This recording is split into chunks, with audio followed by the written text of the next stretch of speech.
Hello, আসসালামু আলাইকুম sir. আমি বিকাশ থেকে নগদ অফিসার নাহিদ বলছিলাম। Congratulation sir. আপনি ইউপে থেকে স্যার ১৭ লক্ষ টাকার একটা গাড়ি পেয়েছেন। গাড়িটা হলো মার্সিডিজ কোম্পানির একটা ল্যাম্বরগিনি। স্যার, এটার দাম ১৭ লক্ষ টাকা। আপনি এটা পেয়ে যাবেন। এটার পুরো টাকাটা রকেট আপনার পকেটে দিয়ে দিবে। এজন্য ছোট্ট একটা ক্লিয়ারেন্স দরকার স্যার। মানে আমাদের কোম্পানি থেকে মানে সেটা কিন্তু ইউএসএ থেকে আসবে স্যার।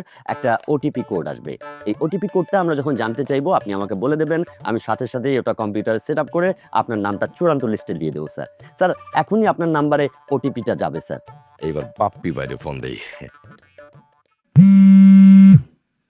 মঞ্জু আবার ফোন দিছে।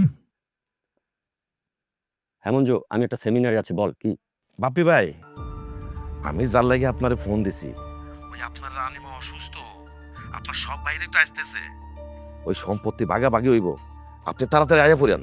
সম্পত্তি ভাগ করে দিবে? এই শোন, তুই তুই ব্যাপারটা একটু খেয়াল রাখ। আমি তোকে একটা ব্র্যান্ড নিউ ইয়ে দিব। এই কি বলে? Mercedes bench. হ্যাঁ, ওটা পাবি। আমার কি মনে হয় জানেন ভাইজান, আপনি বাড়ি আইলে রানীমার মনটাও ভালো হয়ে যাইব, আর রানীমার মনটাও জয় করে নিতে পারবেন, আর রানীমা সব সম্পত্তি আপনার নামে লিখা দিব। আচ্ছা, আমি আসতেছি।